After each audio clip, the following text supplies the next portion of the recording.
Nama asli beliau adalah Muhammad bin Idris bin Abbas bin Utsman bin Syafi'i, atau yang lebih kita kenal dengan nama Imam Syafi'i. Menurut pendapat yang masyhur, ibu Imam Syafi'i adalah seorang perempuan dari Bani Azad yang bernama Ummu Habibah. Imam Syafi'i dilahirkan di Gaza, Palestina, pada hari Jumat terakhir bulan Rajab, tahun 150 Hijriah. Tahun tersebut bertepatan dengan wafatnya Imam Abu Hanifah. Imam Syafi'i merupakan seorang laki-laki yang tinggi, berperilaku baik, dicintai banyak orang, bersih pakaiannya, fasih lisannya, dan sangat menghormati terhadap sesama. Beliau tumbuh besar dengan keadaan yatim dalam asuhan ibunya. Di waktu kecilnya, Imam Syafi'i seringkali mengikuti majelis pengajian. Setelah Imam Syafi'i mencapai umur 2 tahun, ibunya membawanya pindah ke Mekah Al-Mukarramah, tepatnya di desa Syu'bi Al-Khaif, untuk diserahkan kepada ulama-ulama besar di sana. Pada saat umur 7 tahun, Imam Syafi'i sudah mampu menghafal Al-Quran dengan baik. Semasa belajarnya, Imam Syafi'i termasuk orang yang serba kekurangan. Diceritakan bahwa alat-alat tulis yang beliau gunakan untuk mencatat pelajaran adalah kayu pohon kurma, kulit, dan tulang unta yang sudah dibuang, dan lain sebagainya. Imam Syafi'i juga sering mengikuti halakoh-halakoh ilmu fikih dan hadis, sehingga beliau dapat menguasai kedua ilmu tersebut secara mendalam.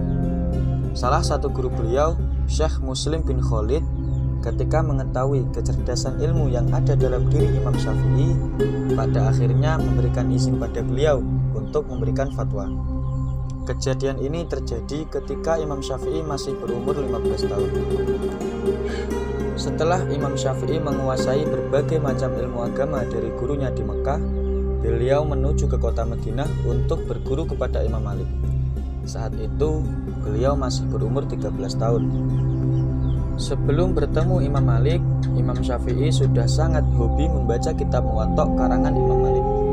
Dalam beberapa riwayat disebutkan bahwa Imam Syafi'i mampu menghafal kitab Muwatta selama 9 malam. Imam Malik sendiri merupakan pendiri mazhab Maliki dan juga seorang imam besar di masanya. Sesampainya di kota Madinah, beliau menemui Imam Malik. Di hadapan Imam Malik inilah Imam Syafi'i membacakan kitab Muwatta di luar kepala dengan sangat lancar.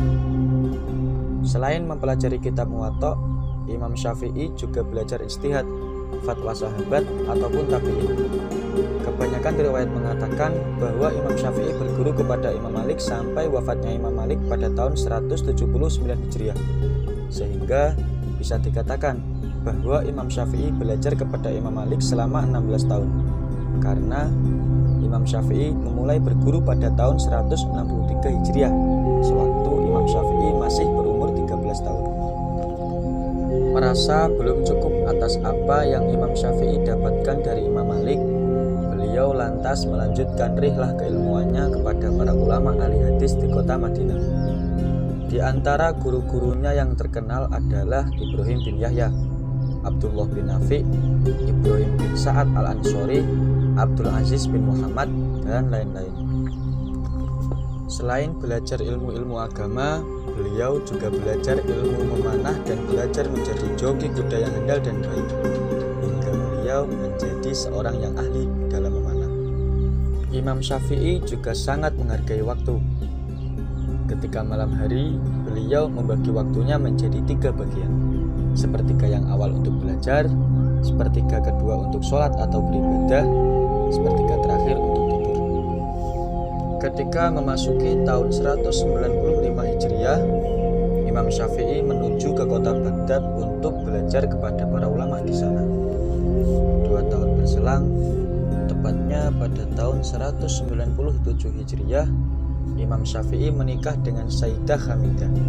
Dari pernikahannya tersebut, Imam Syafi'i dikaruniai seorang putra yang diberi nama Abu Utsman Muhammad dan 2 anak perempuan yang bernama Fatimah dan Zainab.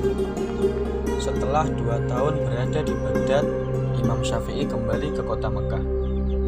Belum genap 1 tahun menetap di kota ini, tepatnya pada tahun 198 Hijriah, Imam Syafi'i kembali ke kota Baghdad untuk yang kedua kalinya. Kali ini Imam Syafi'i berada di kota Baghdad hanya dalam waktu 1 bulan.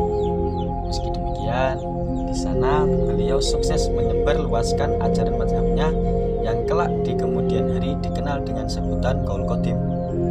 Qaul ini banyak diriwayatkan oleh para pembesar sahabat Imam Syafi'i seperti yang ada di kota Baghdad. Di antaranya yaitu Ahmad bin Hambal, Abi Tsaur, Az-Za'farani, dan Al-Karobisi. Setelah ajaran madhabnya tersebar luas di kota Baghdad, beliau kembali melanjutkan perjalanannya menuju kota Mesir. Imam Syafi'i berada di sini hingga akhir hayatnya. Di sini, beliau juga menyebarkan ajaran madhabnya. Ajaran-ajaran Imam Syafi'i ketika berada di kota Mesir inilah yang kelak masyhur dengan sebutan Qaul Jadid. Di antara para perawi Qaul Jadid yang terkenal adalah Muzani, Ar-Rabi bin Sulaiman Al-Muradi, Al-Buwaiti Harmalah, Yunus bin Abdul A'la, Abu Abdillah bin Az-Zubair Al-Maki Al-Hamidi, Abdullah bin Abdul Hakam, Muhammad bin Abdullah bin Abdul Hakam, dan Ar-Rabi bin Sulaiman Al-Jaizi. Belajar kepada banyak sekali ulama menjadikan Imam Syafi'i mampu menguasai berbagai macam disiplin ilmu agama. Kedalaman dan kapasitas ilmu yang dimiliki oleh beliau tidak diragukan lagi, sehingga tak heran jika pada waktu itu beliau dinobatkan sebagai mujtahid mutlak dan mendirikan madhabnya sendiri, yaitu madhab Syafi'i. Semasa hidup, selain aktif mengajarkan ilmunya di berbagai daerah, Imam Syafi'i juga produktif dalam menulis kitab. Di antara sekian banyak karangan kitab dari Imam Syafi'i, kitab Ar-Risalah tergolong kitab beliau yang paling fenomenal. Kitab ini merupakan kitab yang pertama kali menjelaskan mengenai permasalahan usul fikih. Beliau menulis kitab ini saat berada di kota Baghdad.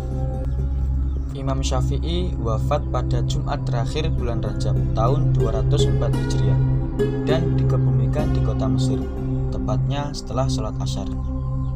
Wallahu a'lam.